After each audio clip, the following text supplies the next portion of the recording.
چونکہ آپ نے ایک بہت بڑے صبر آزما مرحلے سے گزری ہیں. آپ فرماتی ہیں کہ مجھے اتنی تکلیف ہوئی، بخار اتنا شدت کا ہو گیا، نکات اتنی زیادہ ہو گئی، اور میں اظہار بھی نہیں کر سکتی تھی کسی کے ساتھ. تو آپ نے جو صبر فرمایا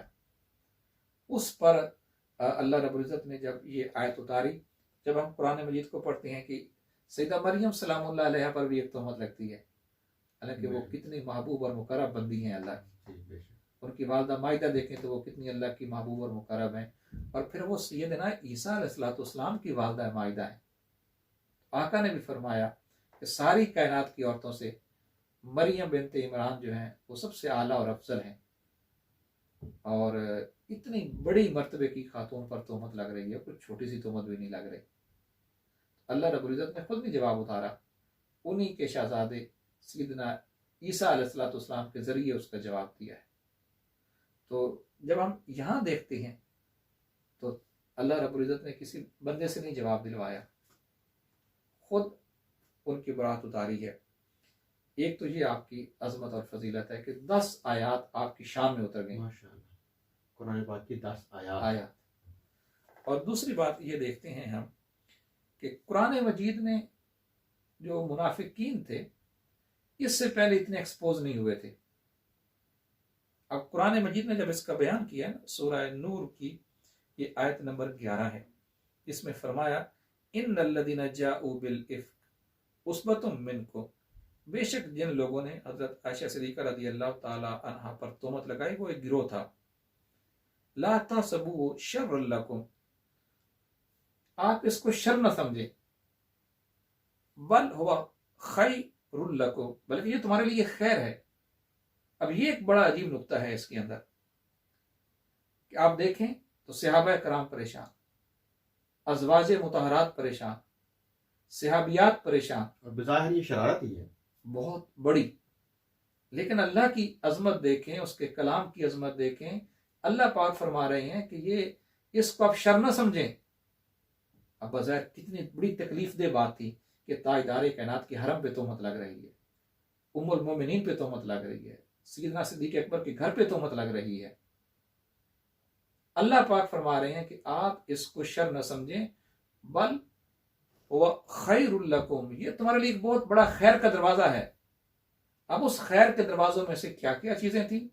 کیا کیا خیر پھوٹا اس میں سے؟ سب سے بڑا خیر تو یہ پھوٹا کہ عائشہ صدیقہ رضی اللہ تعالیٰ عنہ کی عظمت، آپ کی فضیلت، آپ کا اللہ رب العزت کے ہاں مقام اور مرتبہ، اس کو اجاگر کیا گیا. اور قیامت تک کے لیے جو آیات اتری، پھر جو قوانین بنے، اگر کوئی کسی پہ تہمت لگاتا ہے اس کے اصول کیا ہوں گے، اس کے لیے ضابطے کیا ہوں گے، تہمت لگانے والوں کے لیے سزا کیا ہوگی. اور پھر اہل ایمان کو اس کے بارے میں اگر کوئی کسی پہ آ کے تہمت لگاتا ہے تو کیا سوچ رکھنی چاہیے، کیا ذہن رکھنا چاہیے؟ ایک دم تہمت کو قبول کر لینا چاہیے یا اس کے لیے تحقیق کرنی چاہیے، اور اس کے لیے پھر کیا شرائط رکھیں؟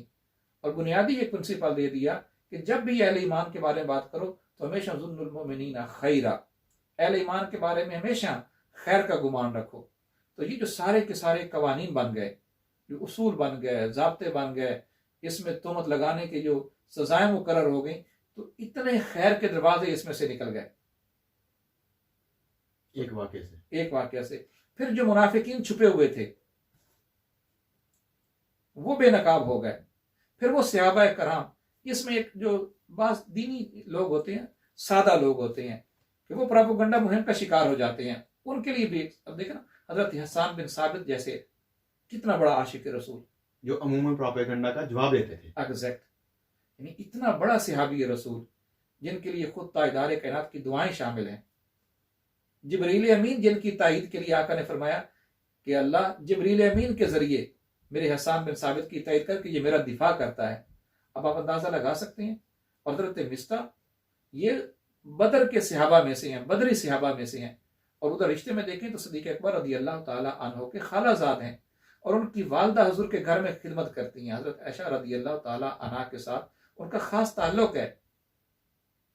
اب آپ اسے اندازہ لگا لیں کہ جو پراپوگنڈا مہم چلتی ہے کسی بڑی ہستی کے خلاف، اور یہاں دیکھیں تو حضرت حسان بن ثابت جیسے لوگ اس پراپوگنڈا کا شکار ہوئے، حضرت مصطح جیسے لوگ شکار ہوئے، لیکن ان پہ حد قذف جاری ہوئی. اور پھر ان کو معاف کر دیا. اور اس میں حضرت عائشہ رضی اللہ تعالی عنہا کا جو رول ہے، حضرت حسان بن ثابت کو آپ نے کہا کہ حسان تم نے زیادتی تو بہت بڑی کی تھی، لیکن چونکہ تو میرے محبوب کا ثنا خواں ہے، تو حضور کی قصیدہ خوانی کرتا ہے اور آقا علیہ الصلوۃ والسلام کا دفاع کرتا ہے، لہذا میں آپ کو معاف کرتی ہوں. اس میں بھی ہمارے لیے ایک سبق ہے کہ اگر کسی کا ہمارے ساتھ ذاتی کوئی اختلاف ہو بھی جائے نا، اور وہ اگر حضور کا ثنا خوان ہے، وہ تاجدار کائنات کی قصیدہ خوانی کر رہا ہے، حضور کی تعریف کر رہا ہے، پھر اس کو معاف بھی کر دینا چاہیے.